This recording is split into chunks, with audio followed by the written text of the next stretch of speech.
Shalom, selamat pagi Bapak Ibu serta saudara yang dikasih oleh Tuhan. Kiranya berkat, damai sejahtera dan sukacita dari Tuhan Yesus Kristus senantiasa menyertai kita sekalian.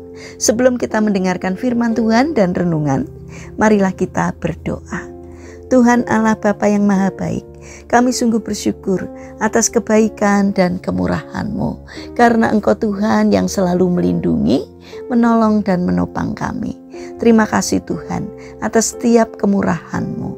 Jika saat ini kami akan mendengarkan firman-Mu, kami memohon Tuhan mengurapi kami dengan Roh Kudus-Mu agar kami dapat mengerti dan memahami apa yang Tuhan sampaikan kepada kami. Bimbing hati kami agar karakter kami semakin hari semakin bertumbuh menjadi lebih baik, sehingga semakin berkenan di hati Tuhan. Terima kasih Tuhan, di dalam nama Tuhan Yesus Kristus kami berdoa. Amin. Bapak Ibu serta saudara yang terkasih, bacaan firman Tuhan saat ini diambil dari TB2, Injil Lukas pasal 12 ayat yang ke-8. Demikianlah sabda Tuhan. Aku berkata kepadamu, setiap orang yang mengakui aku di depan manusia, Anak Manusia juga akan mengakui dia di depan malaikat-malaikat Allah. Tema renungan saat ini adalah jangan malu dengan identitasmu. Bapak Ibu serta saudara yang dikasih oleh Tuhan, ketika kita melihat seseorang berjalan dengan setelan pakaian yang sangat elegan, kita menganggap bahwa orang tersebut memiliki banyak uang. Itulah sebabnya betapa sering cara berpakaian kita menggambarkan siapa kita sebenarnya. Lihatlah seragam polisi. Ketika kita melihat seseorang yang memakai seragam ini, kita akan mengenali mereka sebagai orang yang memiliki kekuasaan dan otoritas atas orang-orang yang melakukan tindakan kriminal. Nah, kita juga memiliki seragam khusus juga. Seragam kita adalah kekristenan kita. Ketika orang melihat kita, harusnya mereka melihat Tuhan yang kita layani, Tuhan yang kita kasihi lebih dari apapun. Seragam kekristenan kita bukanlah sesuatu yang kita pakai, tetapi orang bisa melihatnya ketika kita tidak serupa dengan dunia ini. Sayangnya ada orang yang menyembunyikan kekristenannya.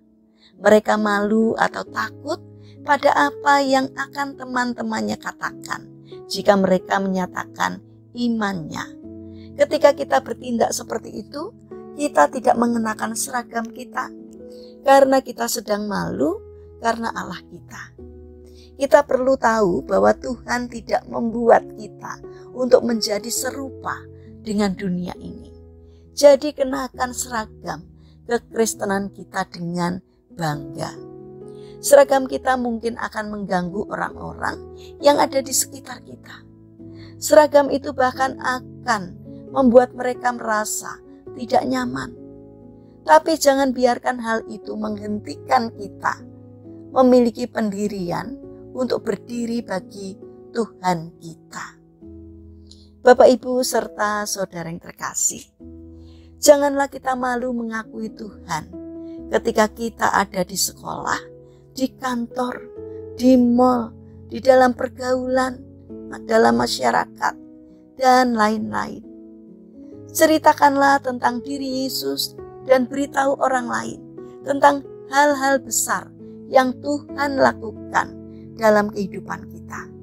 Jangan malu untuk memberitahu teman-teman dan juga orang-orang yang ada di sekitar kita tentang apa yang telah kita pahami, yaitu kekristenan kita. Kenakan seragammu dengan bangga, karena Tuhan tidak membuat kita menjadi serupa dengan dunia ini. Jangan merahasiakan identitas kekristenan kita, karena Tuhan telah memberikan kuasa untuk membuat kita menjadi berbeda. Beranilah untuk mengenakan identitas kekristenan kita, karena kita diutus Tuhan di tengah-tengah dunia ini untuk menjadi saksinya, agar karya keselamatannya bisa dialami oleh banyak orang. Mari kita berdoa. Tuhan Yesus yang Maha Baik, ampuni kami kalau selama ini kadang-kadang kami malu mengakui bahwa kami ini adalah pengikut-Mu. Ampuni kami kalau selama ini kami kadang-kadang malu dan tidak berani mengatakan bahwa Engkaulah Tuhan kami. Tolong berikanlah kami keberanian untuk menjadi saksi-Mu. Bapa yang Maha Baik, kami mendoakan bagi mereka yang mengalami permasalahan dan kesulitan hidup. Kiranya Tuhan berkenan hadir untuk menolong mereka. Bagi mereka yang terbaring sakit, kiranya Tuhan memberkati setiap upaya yang mereka lakukan. Kiranya Tuhan juga berkenan untuk menyembuhkannya. Terima kasih Bapa. Saat ini kami ingin menyerahkan setiap rencana dan aktivitas kami hari ini ke dalam tangan Tuhan. Kami memohon Tuhan yang menyertai dan menolong kami, sehingga melalui karya kami banyak orang yang diberkati oleh Tuhan. Terima kasih Tuhan. Di dalam nama Tuhan Yesus Kristus kami berdoa dan mengucap syukur. Amin. Puji Tuhan Bapak Ibu serta saudara yang terkasih. Kiranya firman Tuhan dan renungan hari ini dapat menjadi berkat bagi kita semua. Haleluya.